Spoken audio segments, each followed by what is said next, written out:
A phone with a display in front and behind. Hi, I'm Michael Josh, and you're watching GadgetMatch. For a smartphone company that's not so popular, it takes a special feature, a feature that many people talk about for it to get some attention. That's what Meizu hopes to do with their new smartphone. This is our Meizu Pro 7 unboxing and review. Here it is. The Meizu Pro 7 comes in this unique box, and you open it like this. Inside the box is another box with the SIM ejector tool, and pulling on this tab brings out the phone. The Meizu Pro 7 is available in a range of colors. We have it in black. Also inside the box, more boxes. Inside this big one, the USB wall charger and oh wait, no headphones again? Let's check out the smaller box. Quick start guide, USB-C cable, and a hard plastic shell case. Now let's set this aside so we can take a closer look at the phone. Disappear! All right, let's peel off these stickers. Really nice. This phone feels solid and the size is just right. Let's see if the case fits. Yep, it does. Now that that's done, let's set up the phone and roll the spec sheet. To unlock the phone, you need to press down on the home button. It's not the fastest fingerprint sensor, but it works. Since this is the international version, the Google Play Store is already built in. The phone runs on Android 7.0 Nougat out of the box, and on top of that, it's Meizu's Flyme UI. So what's up with its second display? It may sound gimmicky, but after taking it out for a spin, it can actually be quite useful. You can have your phone facing down and still keep up with your notifications. Swiping through the second display also shows the time and day, the weather, and the number of steps you've taken. And if you want to use its rear dual 12 megapixel cameras to take a selfie, you can do that too. Let me say it another way. With the Meizu Pro 7, you can use the back camera for selfies. Now that you have a display on the back, just swipe up, pose, and your selfies are on point. You can either tap on the screen or press down on the volume button to trigger the shutter. And you can shoot in either original mode, beauty mode, or blur, which utilizes the second camera to blur out your background.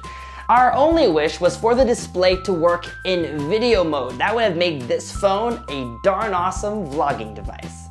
Though you can't really see much detail on the small secondary display, selfie photo quality between the front camera and the dual rear cameras is hardly noticeable.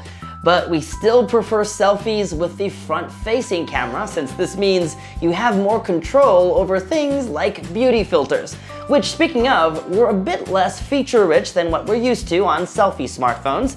To make up for it, the Pro 7 comes with a built-in beauty editing tool that lets you add blush, whitening, or a nose contour. Just don't overdo it. Bokeh mode looks okay most of the time, but similar to other phones, it's not perfect 100% of the time. Also, like the Huawei P10, the second camera on the Meizu Pro 7 takes black and white photos. For the most part, the camera did okay, except in low light situations. Take a look at these sample shots.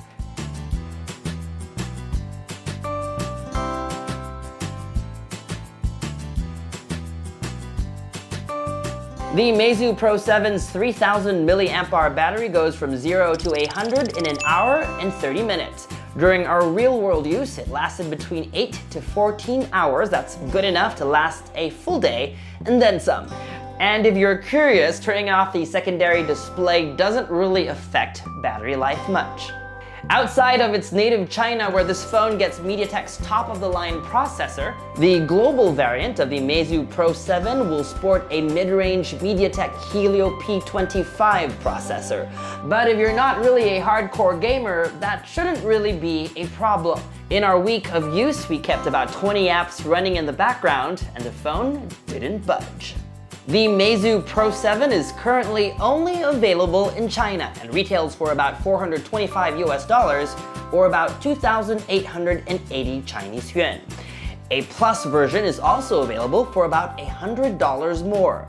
Meizu is promising the phone will come to more countries soon in markets where Meizu smartphones are being sold. It's already being teased in France, Spain, and Russia.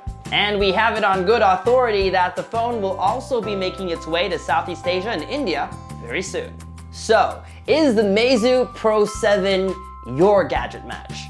If you're looking for a good selfie phone with beauty mode and editing tools, this phone does well enough and is priced for you to consider it as an option to the Vivo V5 Plus or the Oppo F3 Plus. Where selfies are concerned, even with its second display, it's not necessarily better, but we did enjoy having this feature as a bonus to an already good phone. For everybody else, the Meizu Pro 7 is a solid mid-range smartphone worth considering. It looks good and is built well, and the software experience is also non-offensive.